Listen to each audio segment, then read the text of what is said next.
সোহেল ভাই, আমার মার শরীরটা না খুব খারাপ। এই এত ম্যামা করিস কেন রে? মার কারণ নেই। কি হয়েছে তোর মার? কি মা কি তুই শুনতে চাস সোহেল?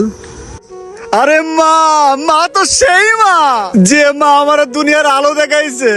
মা, মা তো সেই মা যে মা আমার 10 মাস 10 দিন গর্ভে ধারণ করেছে। আরে মা, মা তো সেই মা যে মা আমাকে এক মুঠো ভাত খাওয়ানোর জন্য পরের বাড়ি কাজ করেছে।